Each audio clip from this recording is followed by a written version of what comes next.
Rhyme of the ancient mariner কবিতার এক কথা আজ খুব মনে পড়ছে। Water, water everywhere and all the boat did see. Water, water everywhere, nor any drop did.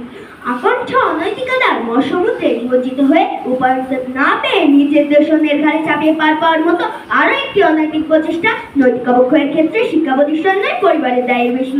ধন্যবাদ মাননীয় মডারেটর আমাকে আমার বক্তব্য প্রদানের সুযোগ দেওয়ার জন্য। মাননীয় মডারেটর, মাননীয় সভাপতি, বিজ্ঞ বিচারক মন্ডলীর সঙ্গত কারণে আমি এর বিপক্ষে বলছি। শুরুতেই দেখি নৈতিক অবক্ষয় কি। নৈতিক অবক্ষয় বলতে বোঝায় একটি সমাজের নৈতিক মান এবং মূল্যবোধের পতন, যেখানে একসময় অগ্রহণযোগ্য বলে বিবেচিত আচরণগুলি স্বাভাবিক হয়ে যায়। আসুন আমরা সমাজের কিছু নৈতিক অবক্ষয়ের চিত্র দেখি।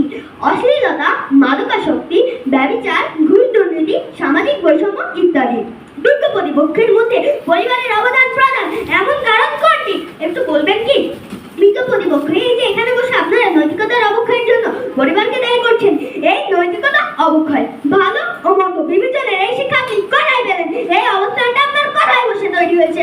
আর কোথায় বসে এই শিক্ষা দিচ্ছেন আর দিচ্ছেন? পরিবারে না শিক্ষা প্রতিষ্ঠানে?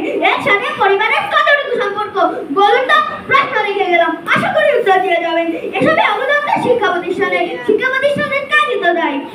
আপনাদের মিশ্রিত ছুরির মতো কথা শুনে মনে পড়ে গেল বিদ্রোহী কবি কাজী নজরুল ইসলামের সেই কবিতার কথা। এবার থেকে মারলো ছুরি, লাগলো কলা গাছে, হাঁটু বেয়ে রক্ত পড়ে, চোখ গেল রে বাবা। আগে ভাবতাম কবি আবল তাবল কি লিখেছেন, কেন লিখেছেন, কিন্তু এখন ভাবছি কবি হয়তো আপনাদের কথা ভেবেই আবল তাবল লিখেছেন। আপনারা রোগ নির্ণয় না করে রোগের চিকিৎসা করছেন। ব্রেন ক্যান্সার নামে ট্যাবলেট খাইয়ে সারাতে যাচ্ছেন।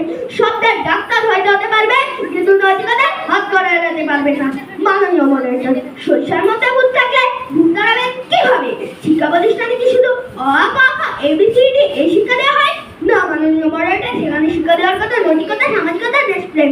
শিক্ষা প্রতিষ্ঠানে এমন এক বাগান যেখানে শিশুরা ফুল হয়ে ফুটে ওঠে জ্ঞানের আলো। বাস্তবিকতা হচ্ছে শিক্ষা প্রতিষ্ঠানে আমরা যে কারিকুলামে পড়াশোনা করি তাতে ছাপার অক্ষরে লেখা থাকে যতটা নৈতিকতার কথা, কিন্তু তারপরেও আমরা কেন ভালো শিক্ষা প্রতিষ্ঠানে ছেলেমেয়েদের পড়ানোর ব্যাপারে এত তৎপরতা দেয়? কারিকুলাম তো সেই একই, অর্থাৎ ডাল মে কুছ কালা হে। শিক্ষা প্রতিষ্ঠান ভেদে নৈতিকতা অনৈতিকতার মাত্রা কম বেশি আছে। ভালো শিক্ষা প্রতিষ্ঠান শুধু ভালো ছাত্রই গড়ে না, গড়ে শূন্যগণ সব মানুষ। কিন্তু বাস্তবিকতা হয় বেশিরভাগ শিক্ষা প্রতিষ্ঠানে শুরু থেকে অনৈতিকতা, ভর্তির অনৈতিকতা থেকে শুরু করে টিউশন, কোচিং, রাজনৈতিক কুপ্রভাব যা দেখে বা ভুক্তভোগী হয়ে একজন শিশু হয়ে ওঠে অনৈতিক, ঘটে নৈতিকতার অবক্ষয়। আর দোষ হয় সেই পরিবারেরই। বিজ্ঞ প্রতিপক্ষ কোন নিয়মে এই অঙ্কের সমাধান করেন? যার উত্তর 4 বা 6 সদস্যের একটি ক্ষুদ্র পরিবার। আপনারা কি জানেন না শিক্ষা প্রতিষ্ঠানে একটি পরিবার যেখানে শিক্ষক অভিভাবকের মতো আর ছাত্র সন্তানের মতো?